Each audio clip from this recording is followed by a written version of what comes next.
I don't think they'll ever get to where I am, and I feel bad that they can't do better in life. And why would I care? Why would I care? Isn't it ironic? But I would say you would care because you have an affinity towards them. You have memories. I can still have all of that. You have, but part of that too is they kind of make you feel some type of way for breaking the mold. And go ahead. These are people. Listen, y'all are making things. Y'all make things that people go through seem so simplistic. And Because it is simplistic. It really is. It's simplistic, but it's not easy. But yes, and when you make it simplistic, you diminish the actual you don't. the actual emotions and the feelings that you No, go you through don't. when you go through. You feeling those things. So Troy, the reason why you're so Don't passionate piss me about off. Y'all starting to piss me off up in here. Okay. Okay, and I'm pissed off. Okay, get because y'all pissed. pissing me off. Listen. Y'all acting like this stuff is easy. It ain't easy. Yo, welcome to the cave with Mel, Troy, and Lace. The podcast where men can have a safe space. We on all platforms. You need to tune in, hit the like button, subscribe, and share it with your friends. Welcome to Melody, the podcast where men can have a safe space. Welcome to Melody. Welcome to the cave with Mel, Troy, and Lace.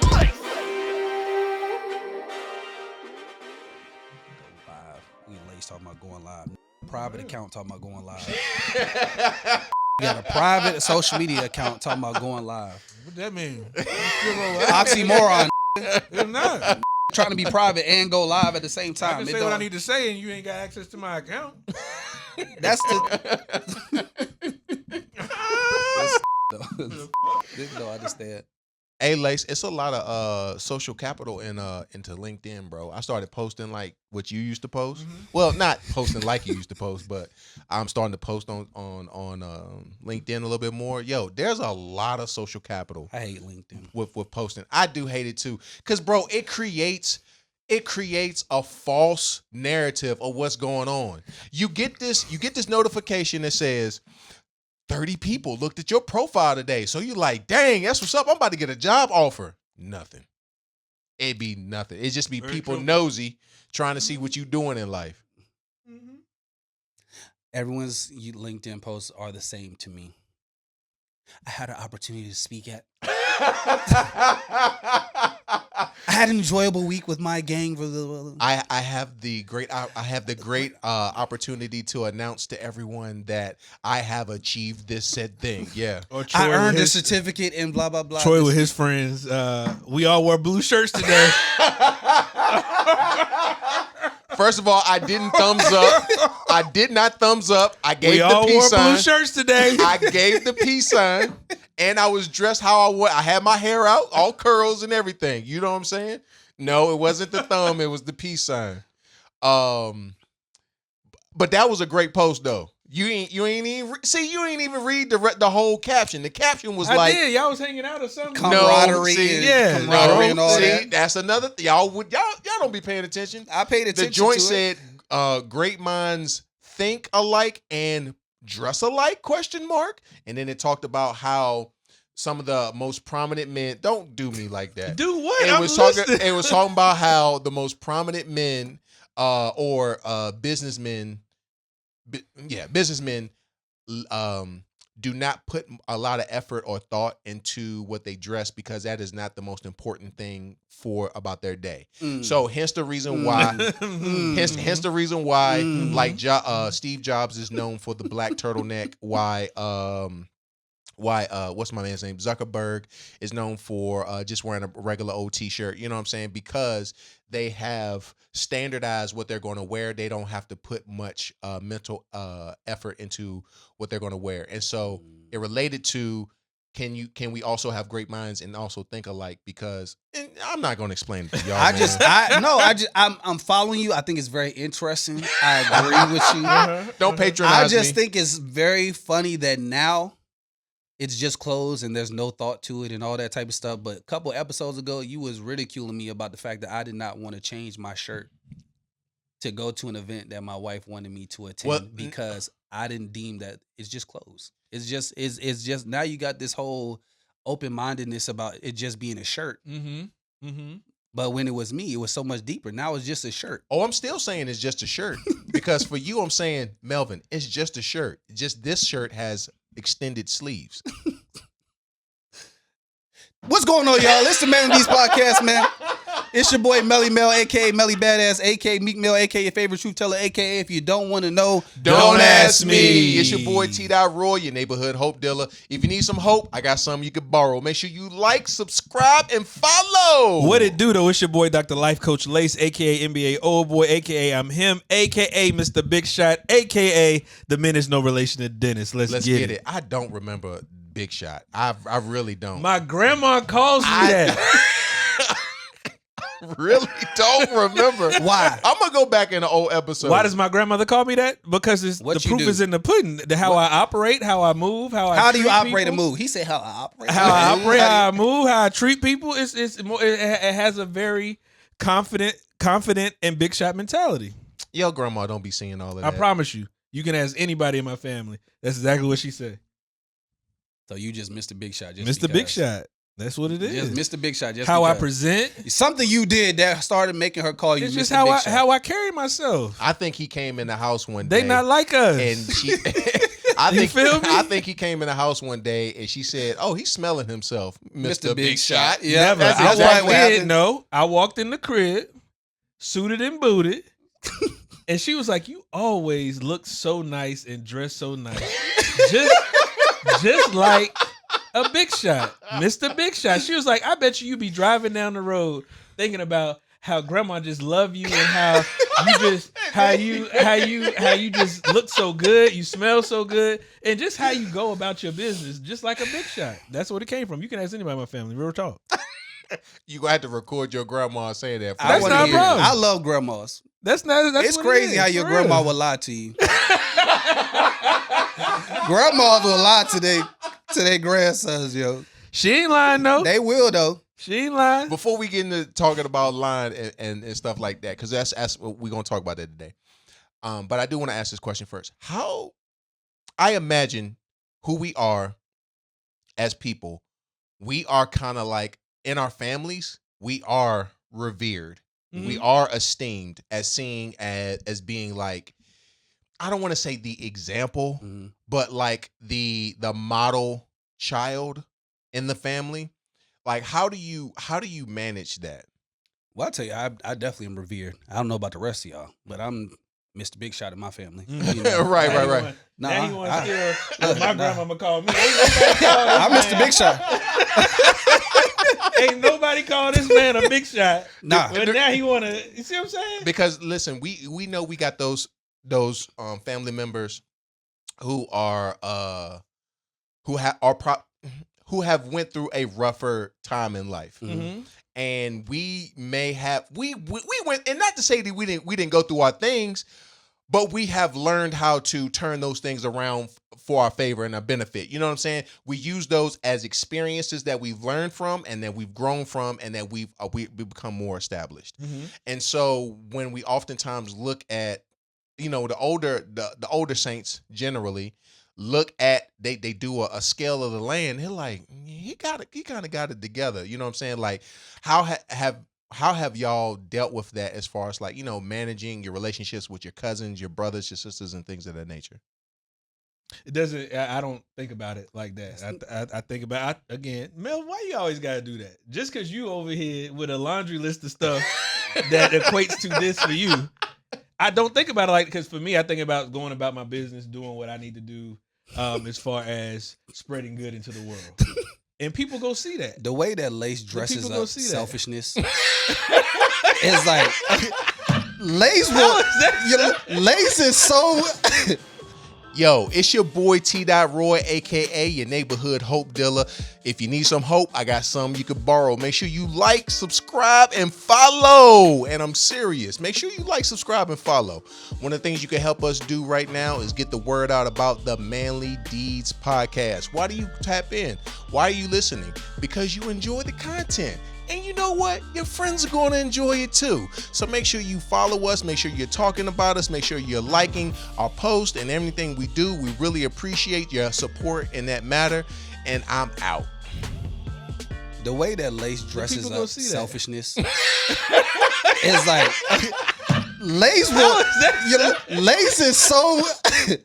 Lace is so good with bow ties that he'll dress up selfishly.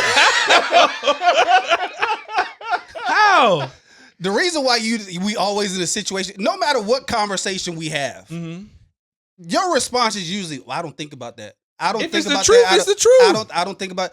And the reason why you don't think about it is because most of the time you only think about yourself, That's fine. and that's why But you don't think about it. you can call it selfishness, but if I'm thinking about myself and handling my business appropriately and other people see that organically, how is that selfish? 'Cause There's a I'm difference handling, between- there's I'm a handling my There's handle. a difference Mel? between minding your business and staying in your lane and never having thoughts for others. But no, And- but what I'm saying is not about not having thoughts for others, but what I'm saying is, like the book says, you show your work and your work will be approved, right? People will Right. essentially see that and have a better understanding. That's all that it boils down to. I'm just doing the work. And so, I'm just Mel, doing the work. I hate to say this, Mel, but I actually No, kind of don't agree with I it. actually kind Don't of agree. Don't agree. No, and I'm gonna Don't tell you agree why. I'm gonna because tell I you can why. give you plenty No. of examples No, of you Lace being can't. selfish, bro.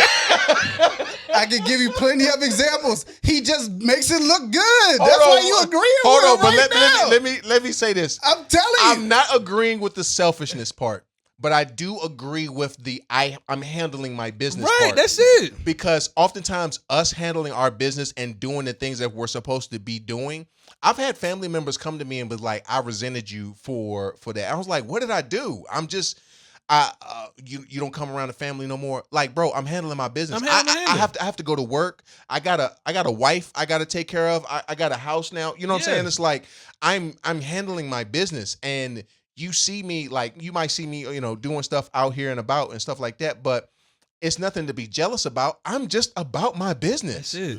And I think That's what it. happens is with some family members, they think that you handling your business is trying to stunt on them. I'm not trying to stunt on you. No, for what? You just a goody two shoes. You doing no? I'm doing. you is a goody two shoes. Okay, yeah, a little bit, but but I'm saying I'm handling my business. That's it. The question should be, what are you doing to handle yours? But if I did that, now to me, if I respond like that, now I'm being selfish or I'm being judgmental. No, you're not being No, selfish. I'm in That's a my real lane. question. I'm That's in a my real lane. question. I'm just in my lane. In response to that, that's a real question.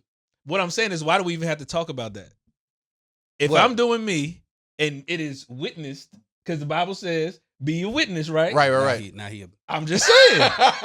So I'm just being a witness, casting my net, spreading the good news, and you mad at me for spreading the good news? Crazy. And well, Melvin, I want to hear how you feel about that too, because you are the older brother amongst I don't even know how you deal with your cousins, but then once you share, I do have a follow-up question. I am revered. I am looked to. I don't want to say as the like golden child or when you're the oldest, you're always the example, whether you want to be or not. Whether Right. it's a good or bad example, you're always the example because you going before everybody else. So in the example that way, yes.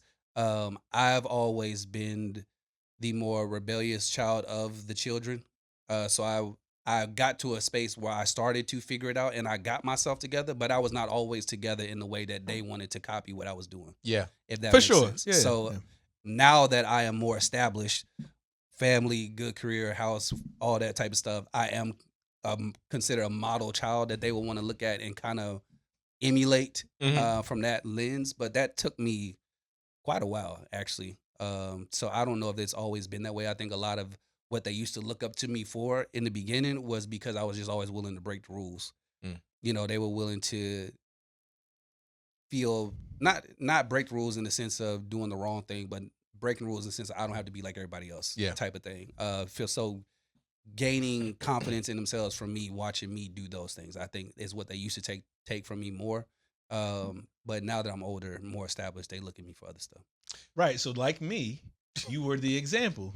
Although the example was being rebellious Mhm. or pushing the limit, other people saw that they saw witness of that Mm-hmm. and they utilize it for their individual gain, right? I'm just being. I'm not saying that. You were just being an example. No. I'm not saying that you are wrong for being the example or that there's anything wrong with you minding your business and handling your business. What I'm saying, you always are like, I never thought of that. There have been times where I was the bad example and I may have fixed myself because I was aware that they would be looking at me. Oh, Or I that don't. they- Yeah, no, see? I don't think like that. You up here agreeing and I jumping don't out the think like window? that. No, I Agreeing? I don't No, think like no. I agreed with the concept that he was But saying. that's because you didn't know that that's what I knew. No, what no, he- not that part. Now you know. told Now you- you what see you- me seeing what I saw. told you I wasn't agreeing with that part. I was talking about I agree with I'm What just you- handling my business. Right. Not that I'm not He's thinking about just them handling parts. his though. business. Is it not because ironic? he don't give a damn about nobody. Isn't it ironic? Isn't it ironic That's why he's handling his that business. the one who don't care about what nobody got to say over here? Well, I was just out here. I was thinking about what somebody else would have thought of me, and then I thought about, okay, if I do that, the one in the world who don't think like that. Isn't it ironic? It is kind of That that's how you operate. But I'm selfish because I'm handling my business. And if you can pick up from some of those things and you should move like that, then so be it. I won't take credit for it, but congratulations. I said that I won't take credit, but congratulations. I don't care about what the world thinks about me. Obviously, there are people whose opinions that I care about because they're close to me. But the world is not my barometer for how I should live. My parents, my siblings, my wife, my kids, my grandma, those opinions I care about. So would I at times be thoughtful about how I may act, respond, or do to make sure that, I may be in alignment or providing a good example for them? Yeah, I may choose to do that. But my thought is not of the general public. How do I represent myself in a way that's going to appease the general public opinion about me? That's all I'm saying. Everyone has a small group of people whose opinion matter to them. I'm just saying at large scale, I don't care about the general public's opinion about me. Okay, before we get to the general public, let me pull back real quick because my follow-up question was, this is not a question for you, okay? Because you don't think about what other people be thinking. Do you ever feel like some type of survivor's remorse? You mean doing well? For doing well. No, There's I don't. I know, right? That's kind of wild. After he just said, I don't care for, you don't care about what people, he ridiculed you for that. Isn't it ironic? First of all, Let's explain what. I know what survivor's remorse is, Uh-huh. and that's different than what we talking about. Why are you pointing at me? Ask the because question. you know what? Isn't that ironic? This Negro. I'm just saying, bro. All I'm trying to say is, yeah, forget the TV. It's all good. I never knew what survivor. It's one of those things for me. I never knew I felt survivor some remorse until it was presented to me of what survivor's remorse is. But I've been feeling it the whole time. I never knew that's what it was described as. There's actually a TV show. Back, man. It's actually a TV show called Survivor's Remorse. Well, do you want to explain what survivor's remorse is? For the Yeah, people who so may not know? survivor's remorse is like you're is in a situation where a person who went through a difficult time, upbringing in life, and he's amongst other people who are going through a difficult time, upbringing in life, and that one person broke the mold and is now doing well, while other people are still back in the difficult time doing well in life type of part. And so they're looking back and seeing the people that they love, that they had experiences with, and they wish that they could be where you are. And it's a part of you that's kind of like, I don't think they'll ever get to where I am, and I feel bad that they can't do better in life. And why would I care? Why would I care? Isn't it ironic? But I would say you would care because you have an affinity towards them. You have memories. I can still have all you of have that. you have but part of that too is they kind of make you feel some type of way for breaking the mold. And That- go ahead. These sir. are people, listen, y'all are making things. Y'all make things that people go through seem so simplistic. And Because it is simplistic. It really is. It's simplistic, but it's not easy. Yes, and when you make it simplistic, you diminish the actual you don't. the actual emotions and the feelings that you No, go you through don't. when you go through. You're feeling those things. So Troy, the reason why you're so Don't passionate piss me about off. Y'all starting to piss me off up in here. Okay. Okay, and I'm pissed off. Okay, get because y'all pissed. pissing me off. Listen, Y'all acting like this stuff is easy. It ain't easy. you know what would be helpful when we have these conversations? If you would just say it's you, so we can talk about it. You getting frustrated now because you the one dealing with survivor's remorse. And you mad at our response to it, and you screaming at us because you mad about our response to it. Just say at times I deal with survivor's remorse, and this is why, and then we can respond in a way that's going to be beneficial to you. But when we talking about the general public, it is simple, but it's not easy. And a lot of times we as people are overcomplicating things that are simple. And you're mad at people who know how to simplify and make it simple because you're in your overcomplication at the moment. It is simple, but it's not easy. And Listen, there's a difference. Just because something is simple don't mean that it's easy. when I'm talking about it, I am already aware of the simplicity of it. I'm bringing you into my world of emotions. I'm inviting you in. But you ain't say that. You say some people, some people see- we dealing with.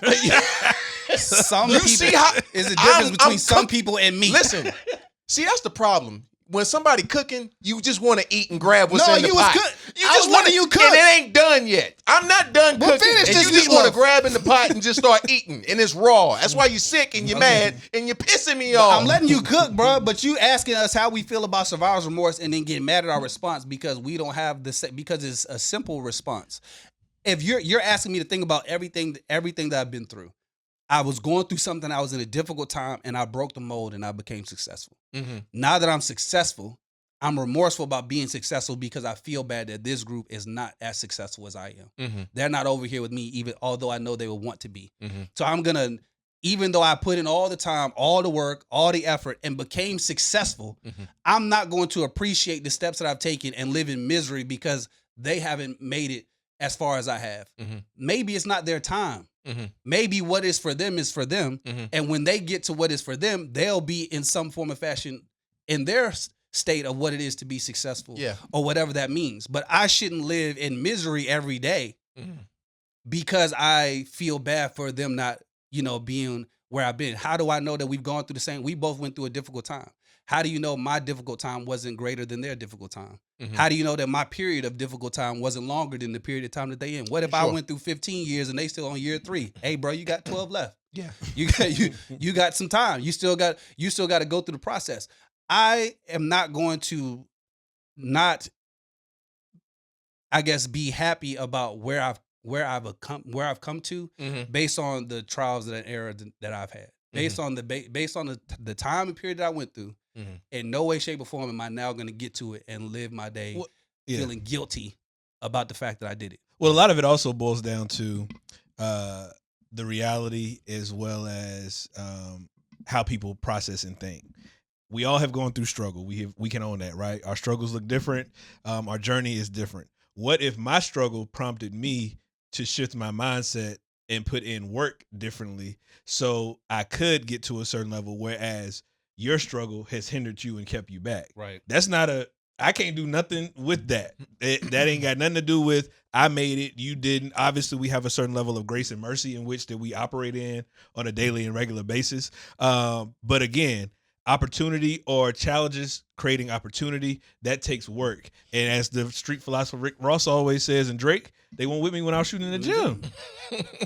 Also, like Nipsey Hussle said, everybody can't go. That's just what it is. Some people will argue that they were with you shooting in the gym. See, that's the thing. That's not real. See, I'm not saying it's you. I'm not saying it's you, bro. I'm not saying it's you. And the reason why I have an issue with that is because there's a difference between there and around. Mm-hmm. Oh, And people that's think, good. That's and good. people like to say that they were there Mhm. because they were in the vicinity. Mhm. Yeah. If you was present in the gym with me while I was working out, but you never picked up a ball, you never went through training with me, you just sat off to the side with your phone. Yeah. And then we talking about the work, and you say, "Well, I was with you when you was working out." That you was around, Mm-hmm. but were you with me? Did Yeah. you sit with me? Did you partake? Did you roll your sleeves up at any point in this interaction, and people like to say that they were there because they were around. Yeah. Being around don't mean you was there. That's Yeah, real. yeah. So I don't usually accept that, depending on the involvement that someone. People be like, I was there for you. I was there for you. You was around. You ain't do nothing though. So what are we talking about? But what did you do? What did you do? What did you do? If you're not doing, you're not there. There is to be present. Mhm. If you're not involved, you're just around, Mhm. a bystander, if you will. Mhm. So all that I was there for you is crazy. Mhm. How did you participate in helping me get to where I am? Yeah. Yeah, that's real. How did you help me? That's the there. If you didn't do none of that and you watched me do all the work, you was watching me do all the. You can't get a medal for not running Come on, the race. bruh. That's just what it boils down to. No medals. that's what for people not- want. And that's no what a medal lot for of not people running the want. They want the easy way out. race. Yeah. You ran the race. Yeah. Let me benefit off of you. No, Let not me at eat all. off of So that. no, that's why I say I do not suffer from the mental disease of survivor's remorse. But if that makes me selfish, so be it. Dang, when you put it like that, it is kind of a mental disease. Like I don't. It's just hard to accept. It's a hard thing to accept, Mhm. especially when you're the one that's doing it. Yeah. And the hard thing to accept is we all come to the realization all of us not gonna be millionaires. All of us not gonna be billionaires. All of us are not gonna be movie stars and entertainers and all that and have all that. One day you wake up and you realize that may not be what's for me. Yeah. So I got to find what's for me in the space that I'm Right. that I'm Yeah. in. All right. I got to change my mindset, as Lay said. I got to do something different. I got to find what is for me. Or, if you have a dream, or if you're a dreamer, which I can relate to, and you pushing towards something and you continue to do the work towards it, that's totally different than just having a dream that you don't do nothing about, and then Right. you wondering why you don't have it. And everybody's not going to understand your journey. Like now, you're working on your PhD. How many of your family members are there versus around? Big facts. I'm just saying. So once you cross that finish line, Yeah. of course everybody's going to celebrate We're going you. to celebrate. Yeah. Congratulations, this, that, and the third. But this is a solo journey, like Yeah. in many ways. So yeah, when I got mine, solo journey. Mhm. That's just what it is. And you remove yourself from it in a lens, because even the journey, folks wouldn't understand. Sure. They know you in school, but they don't know the grind, the nuance. You up at 5 a.m. doing research, writing, all this, that, and the third, trying to see all the things that go into it. They're not gonna understand that. Mm. All they gonna see is the end result. Oh, I got a cousin that's XYZ. Well, you was around, but you weren't there. Yeah. Yeah. That's so true.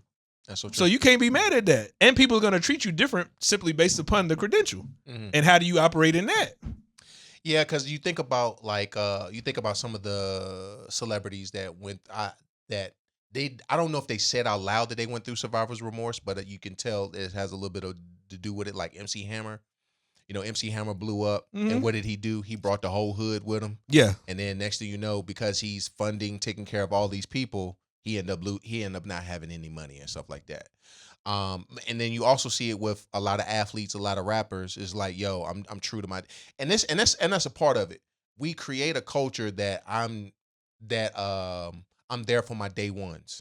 My day ones are there for me, so I'm gonna be there for them. You know what I'm saying? And so, we live in a culture that says, hey, you need to take care of the people that's behind you, and you do want to take care of them.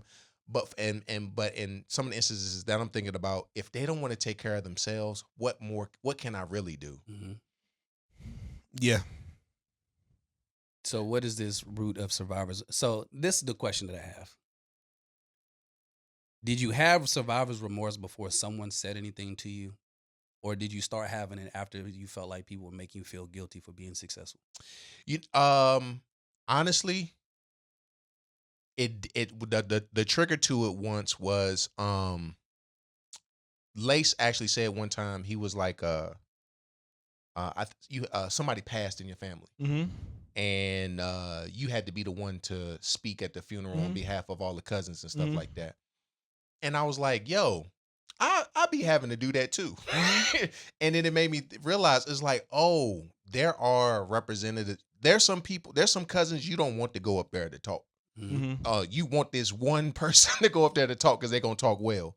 And then looking at that moment, it made me pull back, and I looked at my life. I was like, oh, this is, whatever case may be.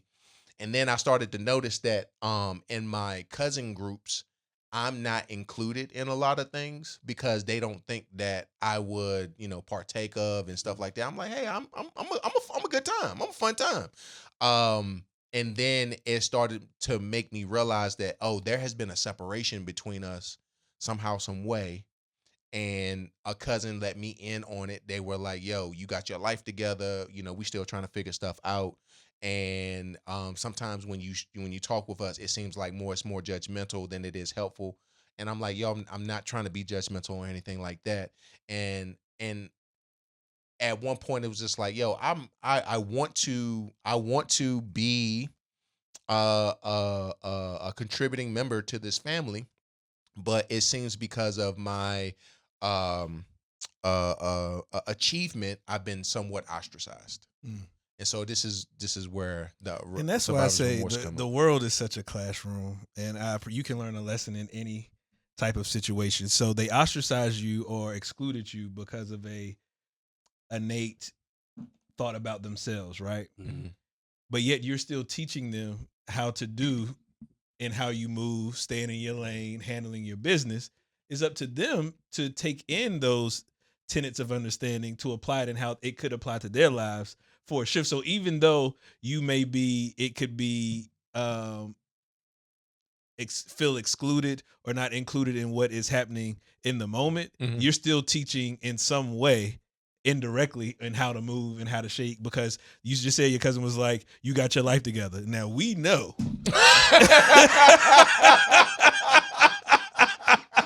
Now we know that's not the case. But people, again, it goes back to people, family, whatever, creating these ideas around you and us and others just based upon outside accomplishments, but not the internal journey that it takes to get where you want to go. Yeah, they see the product, but they don't see the process. Right. I can even imagine for you being the older brother, your siblings looking at you.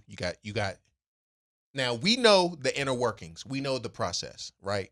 But from the outside looking in, got the wife, the house, 2.5 kids, the dog. Did y'all get the fence up yet? No. Okay. The fence is coming soon. You got the outside in a robe telling kids, get off my lawn. Get off my lawn. You got that stuff going on. We know the process, but I don't know if your siblings know the process. You know what I'm saying? And so I can imagine, and sometimes yes, you are big bruh, but sometimes it's like, man, that's big bruh. Untouchable. He's just going, he's untouchable. Yeah. You know what I'm saying? And so that's the reason why I asked the question. The goal is always, and Mel can attest to this, being able to walk with kings and not lose the common touch. Now. And that's just what it boils down to. That's all it is. Ooh, where'd you get that from? Come on, man. Come on, do your research. Do your history. Do your research. Bro, that was do your research. That was fire. That's what it is. That's what it is. That was fire. So I think my siblings know the process. Like they watch me, and then when they weren't able to watch me, having conversation about what I did. So there'll be times where they'll see me, and they'll kind of be like, "Well, you got this, and you got that. How'd you do this? How you do that? Blah blah blah." And then I just got to tell them like the issue is for them, and what I have to remind them, because I used to do the same thing, is we have very large age gaps. In our situation. I'm almost 40 years old. You're looking at someone who's almost 40 years old with a house and kids and stuff like that. You're 26, you're 27, you're 28, stuff like that. You have time to get to. It's going to take time. I didn't, at 26, 27, 28, I didn't have a house with a picket fence and a dog and 2 kids and all that. I had to grow through that. I had to go through the process just like everybody else. I had to work jobs that I hated.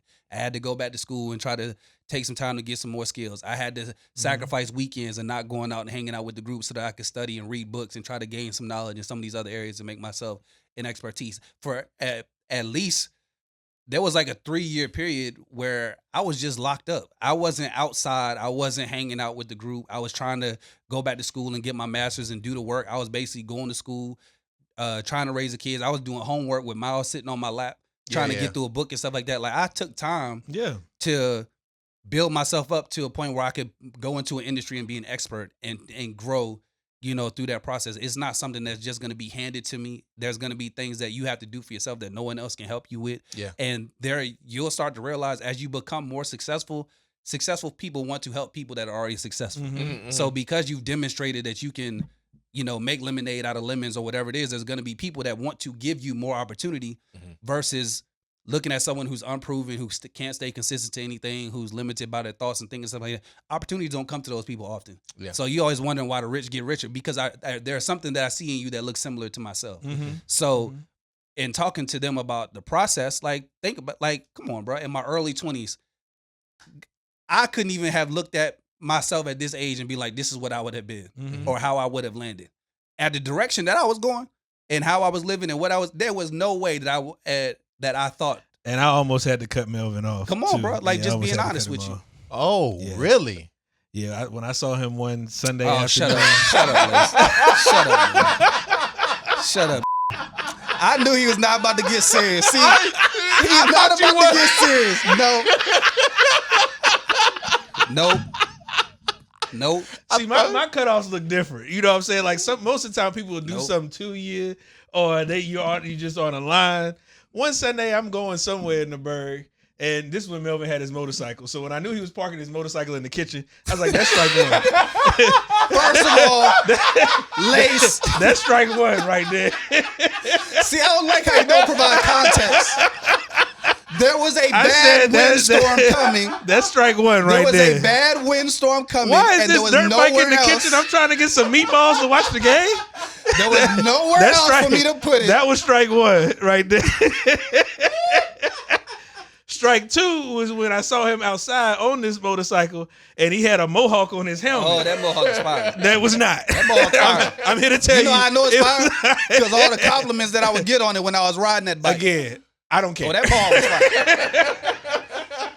fire. So those are the two. I was like, yeah, I'm going to have to distance That mohawk was fire. because we aren't in alignment.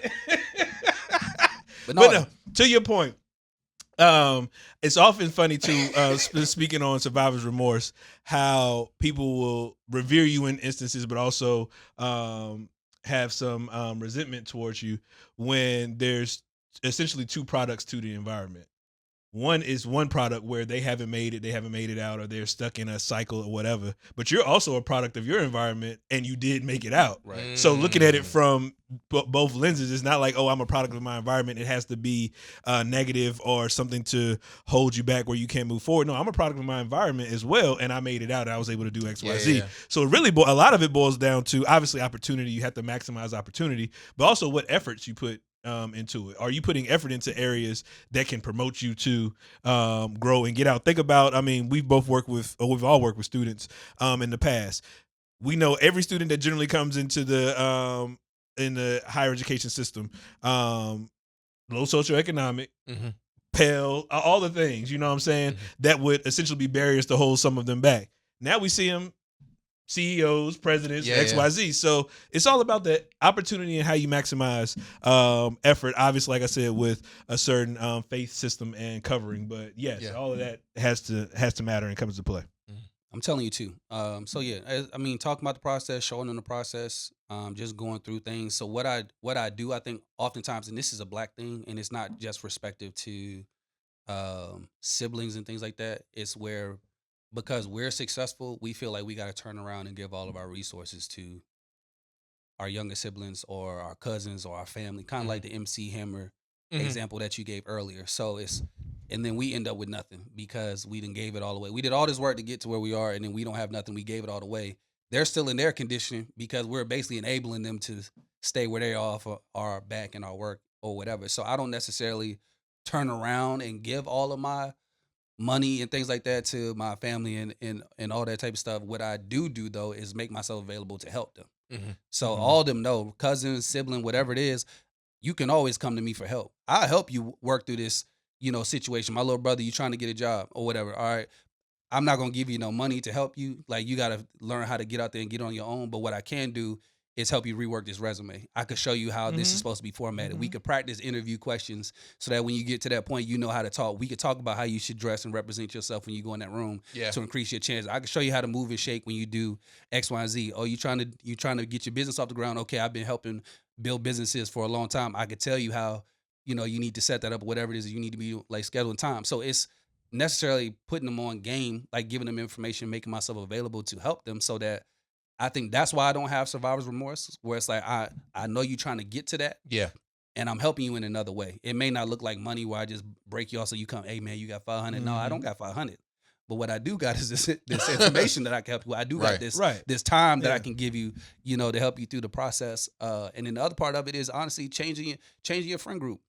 Like if you look at like a lot of the people that you're talking about where you feel like they've broken through or broken the mold, most of the time, one of those things that a lot of those people have in common is they change their environment. Not necessarily their living condition, but environment in a sense of who they were around. Yeah. Who can I get around? Like who can I get around? Who can I hang around? Who can I whatever? And honestly, for this, it was the same for me until I made the shift to start hanging out with different people. So honestly, Alpha, I'm not gonna say Alpha saved my life, but it definitely changed the trajectory of my life because of What? no, this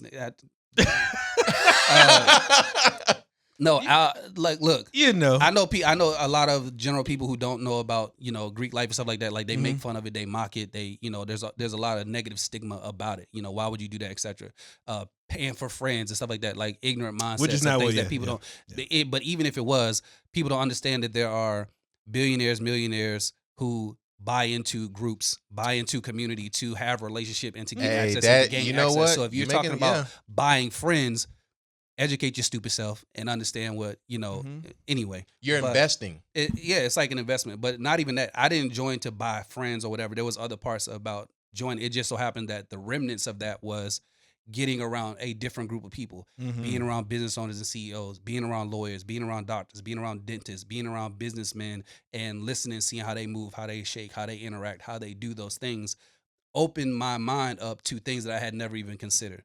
It allowed me to be around people who, although I at the time didn't have the same like mind as them, that rubbed off on me by being in close proximity to them at some point, to where being around that created a separation with me and the other people that I usually would have hung around. And it wasn't because I was intentionally trying to get away from them. It was just that by nature, my mind had changed, so my actions were changing, my direction was different. So the separation persisted because of my personal growth. It wasn't to stun on them and say like, yo, we can't be cool, we can't do whatever. It was just like, look, I see a different way. And it would be foolish of me not to move in this direction, knowing what it could mean for my wife, my kids, and how, they benefit or whatever it is. So it wasn't until my friend group changed that a lot of the stuff that I have now, like I'll use my house for an example. Lace will tell you, 5, 6, 7 years ago, if you asked me about a house, I would have told you I never wanted a house. I didn't want to get a house. I don't see the benefit in getting a house. I feel like, like it's too much. I would have rented forever because, I didn't understand it. Part of it was I didn't understand it. I didn't understand how buying a house worked. I didn't understand.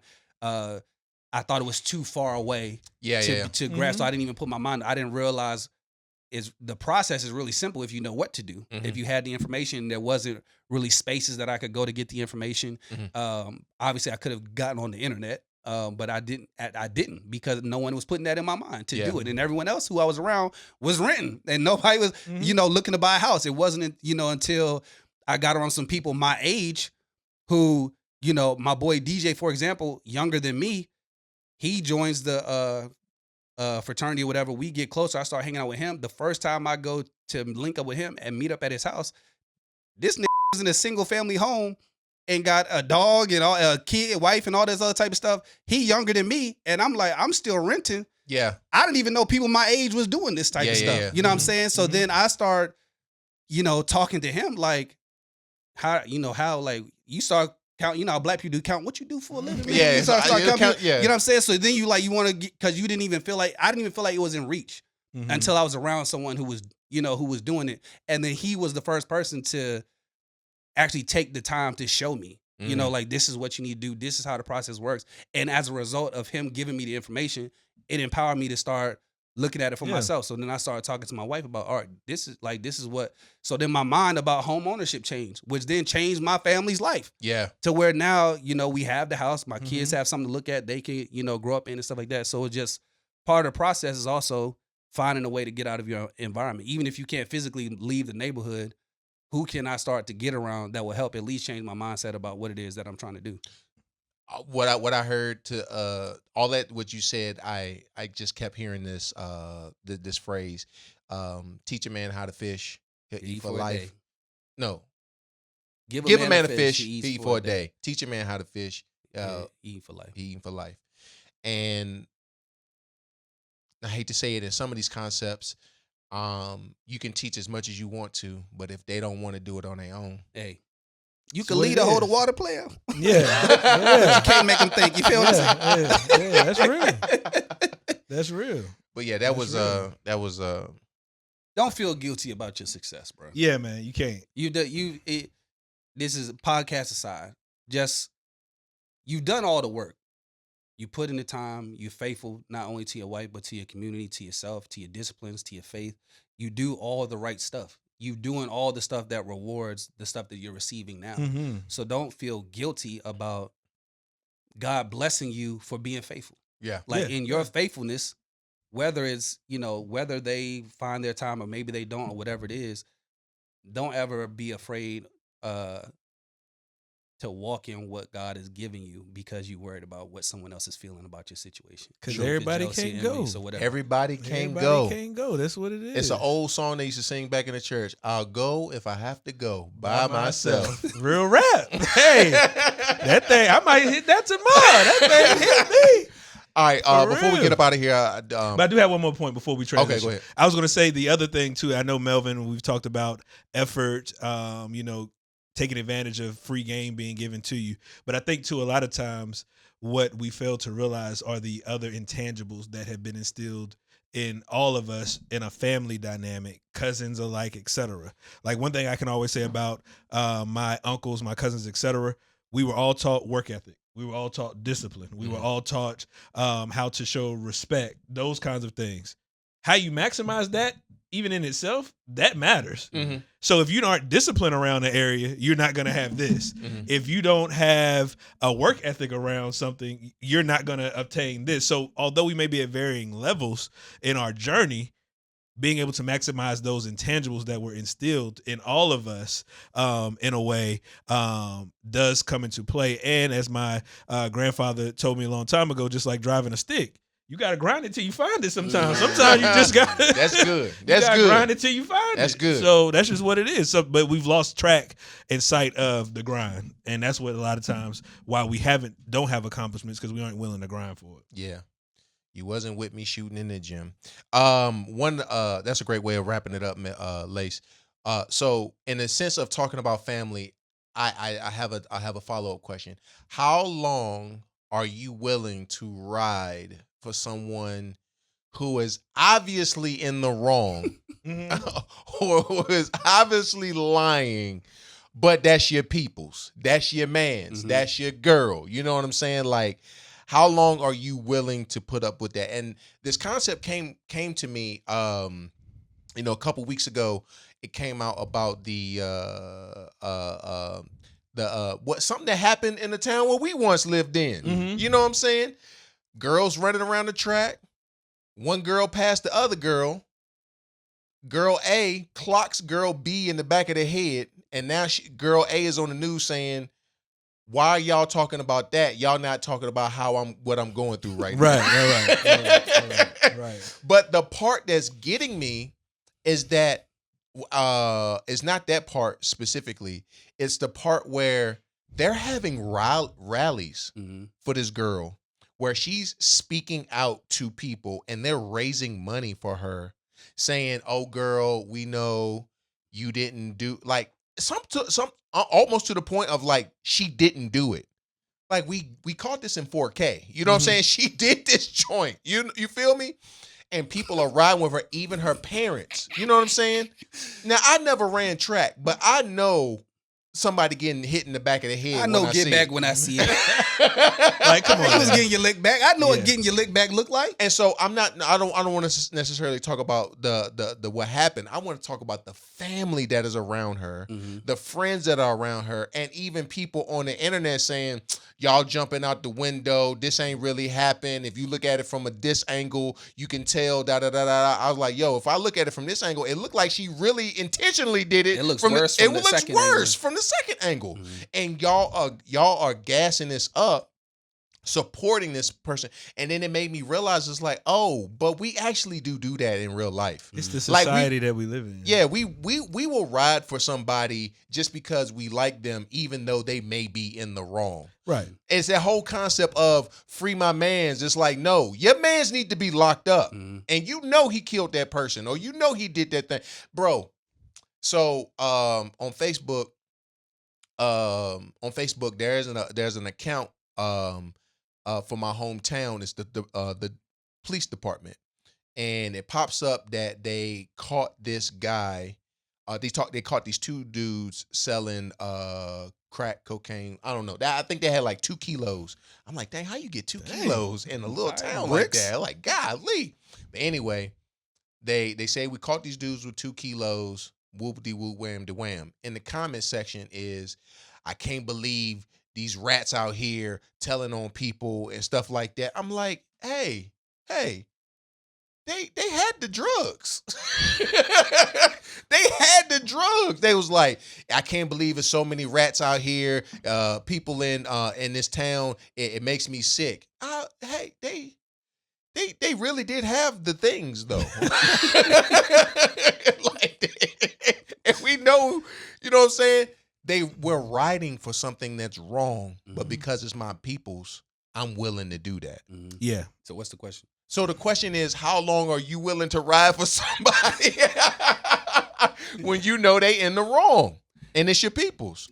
Depends on who it is and what it is. It depends on who it is and what it is. Maya's running track. Girl passes her. She cracks this girl in the back of the skull. And she's on the news talking about, hey, y'all talking about her getting hit in the back of the head, but y'all not thinking about my feelings. But the feelings are based upon the response of her doing what this she action. did. Right. So go ahead, man. I'll let you answer first and then chime in if you were going to answer. Well, if it was my daughter, because we talk about integrity and not lying and stuff in my house, yes, I would have her take ownership of what she did. But I'm also going to stand beside her while she's in public, taking accountability for what she did. And that part, I'm going to ride with my baby. She did what she did. Everyone got to learn from the mistakes that they make or the decisions that they make. Like we talk about all the time, choice and actions free, consequences cost. That's why I teach my kids at home. Absolutely. So this is what you did. I've been in that situation before, so I know what it. That's what I say. I know what get back looks like, where I've responded. I responded in anger and done something in the moment at a sporting event. Yeah, somebody elbowed me too hard on the court or something like that. I stole off on somebody in the middle of the game. Like it was a incidental. Like it wasn't even intentional, but because I got upset about it, I stole off on them in the middle of the game. What you said, like a 30-day supply? 30-day. Like no legit. I was a kid. This was Boys and Girls Club. Like that's how whatever it was. Anyway. My dad was coaching. The YMCA league. It don't matter. It don't matter where we at. YMCA league. This averaging 3 and 5, and he gonna still off on somebody. 3 points, 5 fouls. Right. You don't sit your raggedy See on this bench. See, it don't matter. It don't matter where we at. It don't matter where we at. So at the time, though, my dad was coaching the team. He took me out the game. Like he immediately took me out the game. Like there was no ifs, ands, or buts about what I had done. It wasn't like trying to make me feel better about it, nothing like that. Like he immediately took me out of the game. He put me on the bench for the rest of the game. I actually only played the last 2 minutes of the game because he didn't have no choice. One of the other kids fouled out and he had to put me in the game. Right, but he literally, when he saw that, he looked over at the bench and saw he didn't have nobody else. He looked me dead in my face and went. I got a question for Coach Brown in a second. Look. Why was y'all fouling so much? I mean, they just calling fouls. Like, now that's a bigger question. Because if he's taking swings and they fouling, good because God, it's what was he teaching y'all? It's on the first coach. Of all, I Come think on, Coach Brown, a second. First of all, if anyone who's been at a Little League basketball game, why was y'all hacking like that? Anyone knows who's been at a Little League basketball game knows that the refs be whistle happy. Any type of contact, get a whistle. Actually, no. Yes, they do. No, I've done my He fair is share. a ref. Because you don't care about nothing but nobody. Lace is there to get 300. Lace is there to get money. He not invested in the game. He don't care what y'all do on the court. He there for his 300. When the game over with, he gonna pack his bag up. You don't go right. See? So he don't care about the game. What I'm saying is, anyway,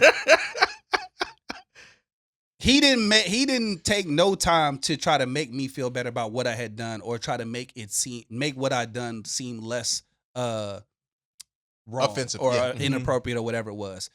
He in that moment took responsibility for what I done, obviously because I'm his son. So then he of course had to stand in front of what I had done. And then when I get home, I get the rest of the punishment that I was supposed to receive or whatever for whatever I did. But essentially because I know what it's like to be in a situation where you just respond to something. I understand the feeling. Like I know whatever it was that she was experiencing, this is why she hit her in the back of the head or whatever. That part I understand and can relate to because I know what it's like to have a switch that just does like that. And you do something. And then people look, it is a form of crazy, but then people look at you like you didn't need to do all that. Like you didn't need to do all that. But when you're someone who battles anger or deals with anger, rage don't care about the time, place, and manner or the situation. All it knows is this is what, you know what I'm saying? Yeah. So that's what I feel like this is in this situation where maybe she's not hit people in the head with a baton before, but obviously you have short spurts of anger when you're dealing with things. That's why you, in that moment, hit her in the back of the head. You didn't think about the time, place, or manner because you were frustrated, which means that that's probably a habit that you have outside of track anyway, and it just carried over to the moment. But I would obviously stand in that moment with her. I'm not going to let the world talk about my baby in a certain way. You know what I'm saying? I'm not going to let them reduce her to this one moment of her life like we tend to do in public where people make one mistake and then that becomes their whole identity. You know, we'll take accountability, ownership or whatever, and we'll move forward. But I'm not going to sit up there and lie and try to take a second angle and be, you know, help her stand up her lie and be like, oh, well, I mean, if you look at it from here, if you turn the camera just a little bit more level, right. like this, Yeah. or whatever. So I'll ride with her in that way, but I'm definitely not going to support her lie. Yeah, accountability is one thing, and that's something that kids just simply aren't being taught these days. Because I mean, think about it: if you get a bad grade in school now, it's the teacher's fault. Or can my child do extra credit so they can bring their grade up? Accountability for your actions just simply is not being taught in the home. Is not being taught in any aspect. I'll say not in all homes, but in a lot of homes, just based upon the responses that we see. Standing up a lot like this is crazy. Shorty did it. Take ownership of it. That's probably why they're getting sued now for assault, because the other girl's family is suing them for assault, which it was. But again, consequences have, or actions have consequences, and that's what kids don't have to go through and experience because generally have others or parents standing up for them in their lie or saying, oh, my child would never do that. No, clearly we can see that your child did that. So where's the level of accountability? Just like I used to tell my students back in the day when they would come to me and complain about, well, I'm going to email my professor because I got a D in the class. Well, did you earn the D? right.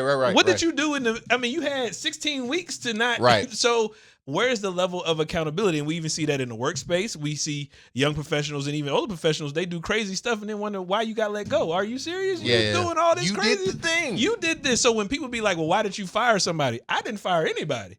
They fired themselves. Yeah. And that's just what it boils down to. But there's not a level of accountability and ownership in understanding that your actions have consequences. And it's even worse now when you look at the political landscape, when you look at just top down, everything around us, nobody wants to take ownership for what they have done and how it impacts others from a level of accountability. You can lie, deny, and we can literally see it and people will still buy into it like it's truth. So like I say all the time, truth don't matter no more. People don't Truth does not matter anymore. Somebody did a social anthropology breakdown of this whole situation. They was like, if she in her situation, she has two options. She could tell the truth and she could suffer the consequences, or she can just lie through the whole situation and potentially get an OJ type of thing.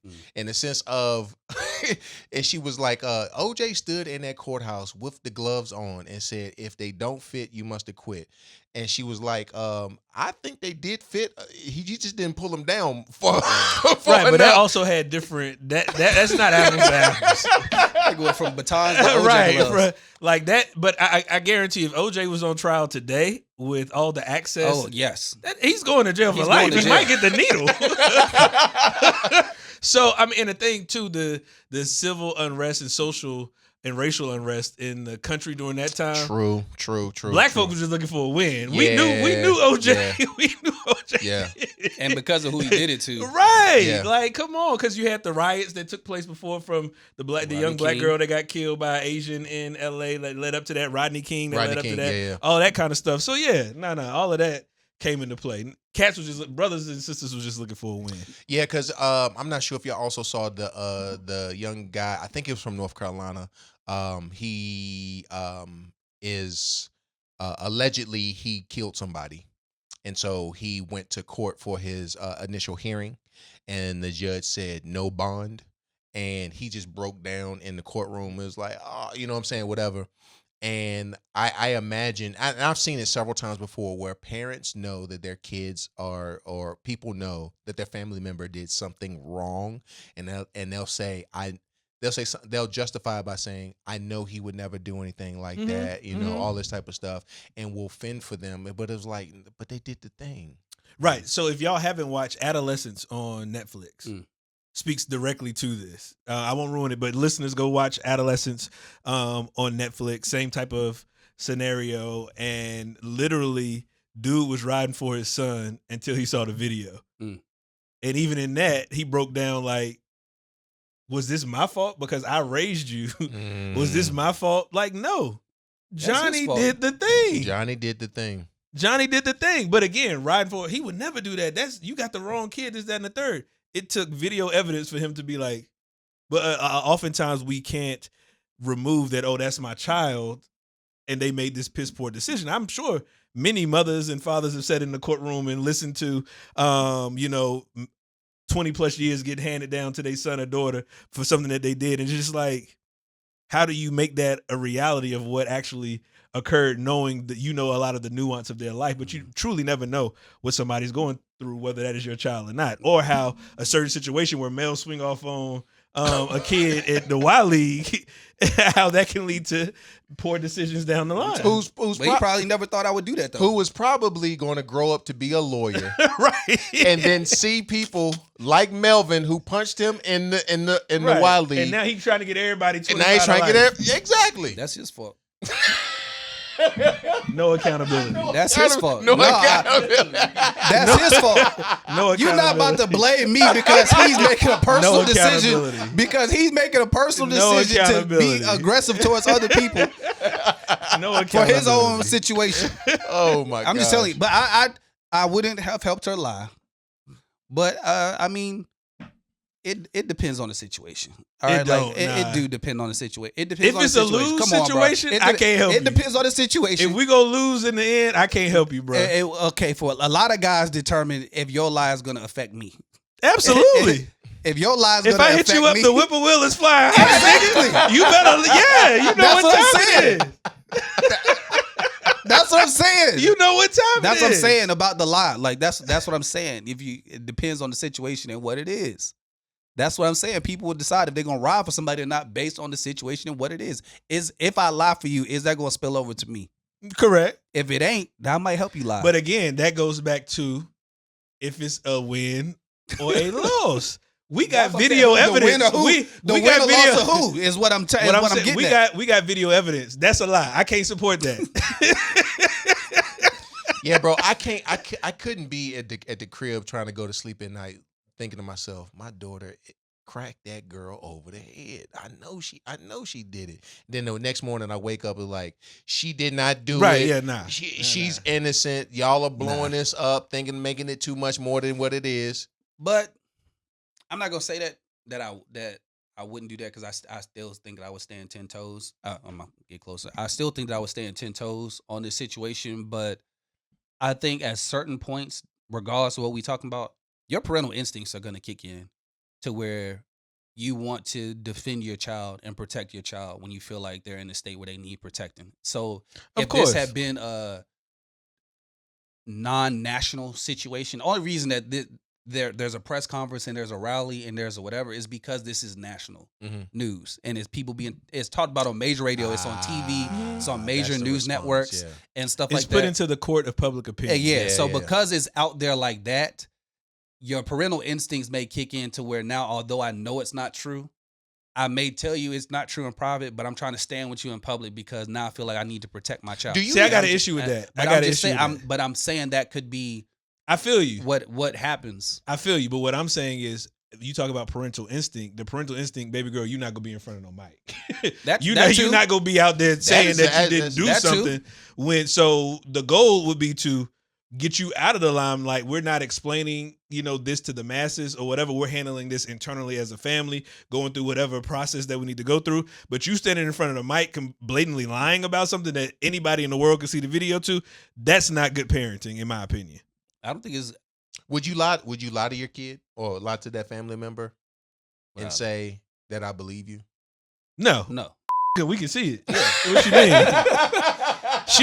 She on the radio or whatever talking about her baton got stuck in the girl's hair and it went up the back of her shirt. Y'all are running a 100-meter dash. Who was doing all that running full speed? Honestly, it would have just been better for her to just accept accountability. Right. Like the story would have been over in 2 days. Absolutely. If she would have just said, I had a moment, I was frustrated. This is what happened. I apologize. That wasn't my intention. I gotta be better. Move on it. Keep it pushing. 2 days. I guarantee you that video would have circulated 2 days. People would kiki about it, laugh about it, and it would have moved on. But because she was lying about it, and because she was trying to act like it didn't happen, and then the family and all these other people got involved, that's why it's carrying out so long. And even in Troy's wholesomeness, safety whistle dot.